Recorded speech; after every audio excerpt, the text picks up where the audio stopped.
Good evening to you. Been a while since I've done one of these because I've been busy reading Booker Prize books because I am a great dirty old nerd. I've read a book, and it is this book. It is Only Human by Gareth Roberts. This is not the first edition, which for some reason I couldn't track down. But anyway, there we go. So I've skipped over McGann. I've read a lot of McGann in the last few years. We'll get round to him. I'll tell you about the great Isle of Wight McGann book buying surge that happened. Anyway, so this book is very highly regarded, or so I'm led to believe, in fandom circles, and it's apparently, according to the foreword, one of the reasons, potentially, why Gareth Roberts ended up writing for the series. He's always in line, of course, given his reputation, but yeah, this is apparently something that precipitated him writing the Shakespeare Code and all that came after it. And it's a very fine Doctor Who book.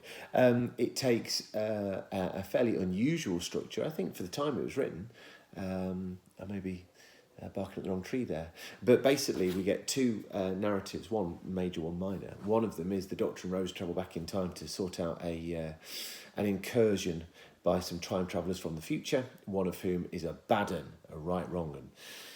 The other one is Jack and a Neanderthal, and Jack is trying to ingratiate, he's trying to help the Neanderthal fit in to 21st century life. Let's do that bit first. That bit's brilliant. Genuinely really funny. You get parallel sort of diaries written by Daz and Jack, talking about his experience of Daz's experience of trying to fit in the 21st century, his perception of it all, and Jack's perception of Daz trying to fit in. That stuff's genuinely good. And Roberts does a really good job of capturing Jack's character, who didn't have that much television time, so fair play. And he gets naked, as you'd expect. And it's all good. The only slight issue I have with that aspect of the book,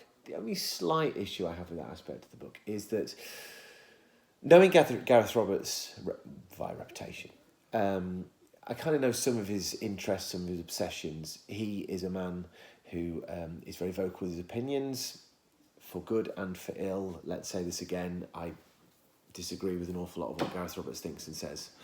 So there we are. But he has a fascination with sort of slightly... No, I'm not going to put any pejorative terms. With culty things throughout time. So, for example, Are You Being Served? Sparks. Various sort of niche authors. And he brings a lot of those into those sections of the book. Now, that's all very well and good. And I'm fully in support of advocating your interests, hence why. But they're out of time. Jack and Daz are in 2005, whatever. And as a result, those sorts of references don't work. It's an odd misstep. I don't quite know where that came from. I think the most up-to-date thing that gets referenced is Will and Grace. And even that, I think, came a little bit before. No, probably not, actually. We were watching Will and Grace at the time. It was one of those programmes that people watched.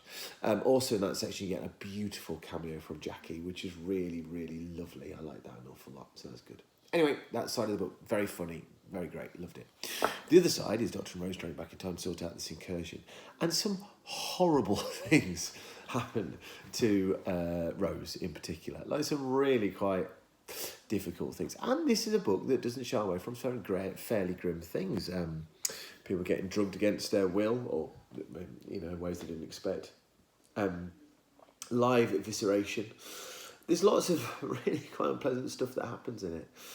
But it being a Gareth Roberts novel, it bounces along, the plot race along. There is no doubt that Gareth Roberts can write a fine Doctor Who book. Let's hope that's his legacy, rather than some of the other aspects. That's my opinion. Don't shout me down. Yada, yada, yada. The other thing I want to say about this book that I particularly enjoyed is this. We only had got one series with Eccleston. And to a certain extent, that's one of the great unknowns of Doctor Who. What would more Colin Baker have been like? Certainly what would have more McGann been like? And what would more Eccleston have been like? Being left wanting more is no bad thing. But Eccleston has quite a singular voice as the Doctor. A lot of the things he says not many other doctors would say. I know that, I think, is it Moffat that said you just write as the Doctor? Or is it Terence Dicks who said you just write as the Doctor and then it sort of happens? But I actually think Eccleston has a certain rhythm and a tone to his voice, and this book captures it beautifully, absolutely beautifully. And it's just joyous to sense that the Doctor at that point in his existence bouncing around, having more adventures. There's the odd fantastic in there, as you would expect, but there's just a general sort of swing from playful silliness to righteous indignation, which honestly Eccleston does better than any other Doctor. So it is a treat, a bittersweet treat, to be able to indulge oneself in Eccleston again. And that was a very, very pleasant thing. Anyway, we've reached the winter, or at least we soon will be, so I will be doing a few more of these videos. Tennant next. Don't know what to read with Tennant. I've got loads of Tennant books that I've not read. If you've got any ideas which I should read, just in the comment section down below, which is what proper YouTubers say, not idiots like me who are talking to 3.5 people.